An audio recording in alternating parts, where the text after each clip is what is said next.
team in the last couple of weeks, James? Well, they're extremely talented, very versatile. They have a lot of lineups that they could use. I think they are paying attention to, same thing that they came out of the bubble with, defensive-oriented team. I think that's going to be their staple once again. Tonight was a little sloppy until the third quarter when they got a defensive unit in there, and they were able to slow Phoenix down, hold them to 40% shooting. But I see a team that's on another mission. They added some players that's going to enhance what they already had, and so I see a defensive-oriented team that has a lot of offense to go with it. I feel like we learned for sure that this team's, I think their chemistry, their camaraderie, like those things have carried over, right? Like you don't see a lot of ego and guys still feeling territorial about, oh yeah, I was on the championship team last year, so you shouldn't necessarily get these minutes or this opportunity. A guy like THT stepping into his opportunities in that way, that's part of the culture that's been created. Like, this is for everybody. And if you go out and perform and you do the things and show the habits that we practice, you'll get a chance to play. So that's what I've seen in this preseason. Like the culture that since LeBron joined, that they've been working to build in the front office. Anthony Davis, Frank Vogel, great additions. They're in a really good spot. And so it's really just a matter of doing the day-to-day work and, staying in love with that process of being great. Deep team as well. We learned that. All right, Anthony Davis scored 19 of his 35 in the third quarter. Let's hear from ADs with Mike Trudell. All right, Anthony Davis, 6 for 7 from 3, man. I don't know if you're supposed to be shooting that efficiently from downtown. What's going on with the stroke this preseason?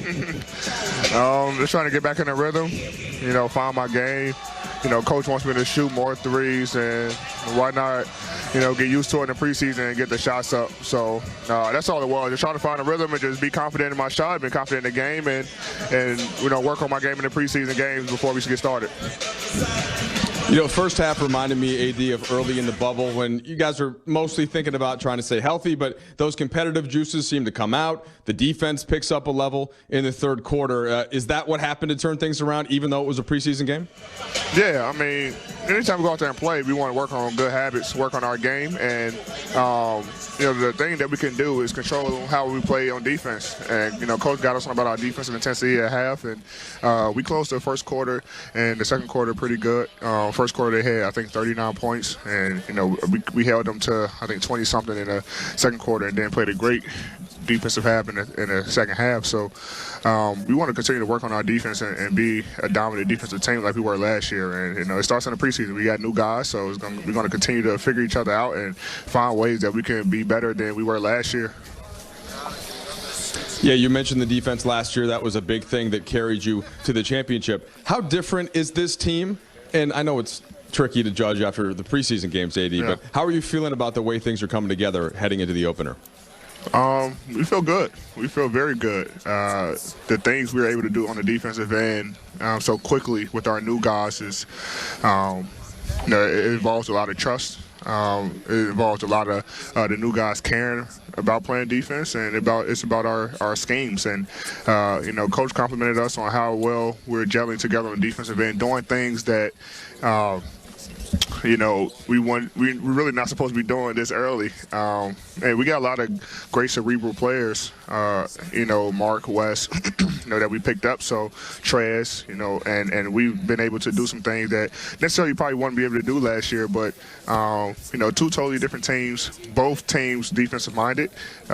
So we just take it team by team and try to figure out ways that we can be great on the defensive end. But I feel good about our team, going to our home opener, play two, Clippers twice and Phoenix twice, and saw two totally different teams, and we're able to win all four. But even though we feel good about where we are, we still have a long way to go.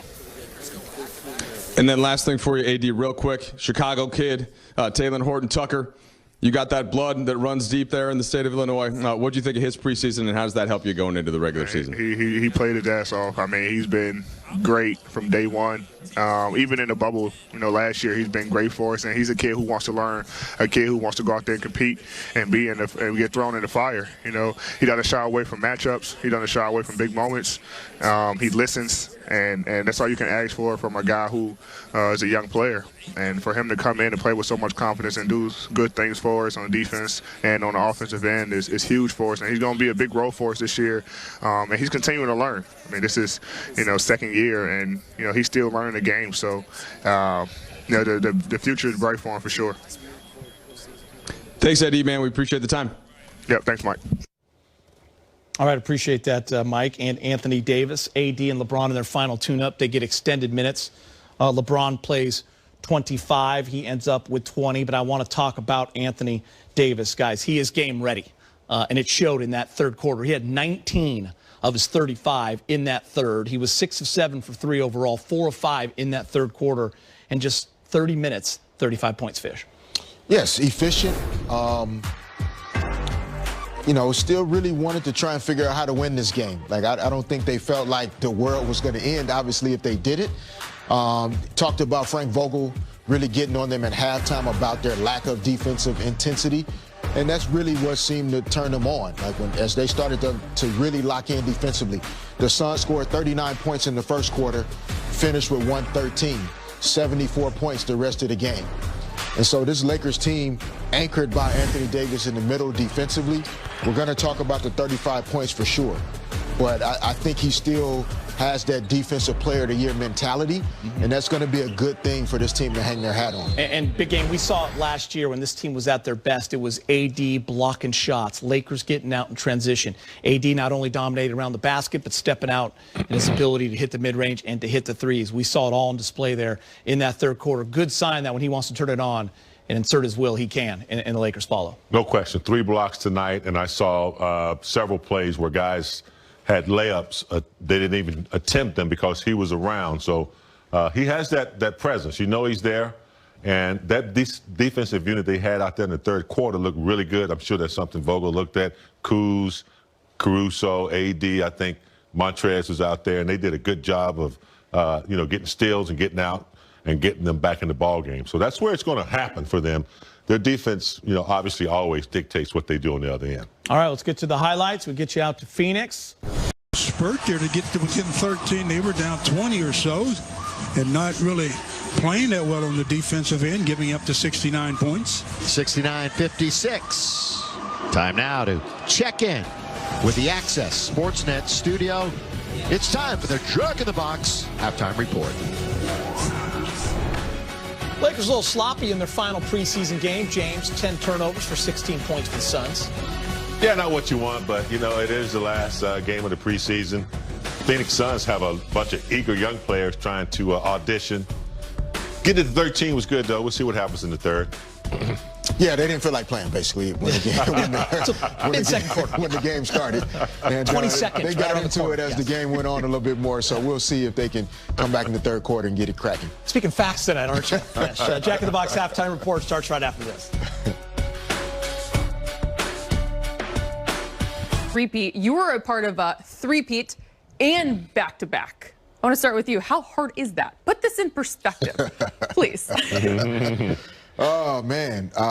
If my body could actually talk, it would explain to you how difficult it is. It is challenging physically and mentally.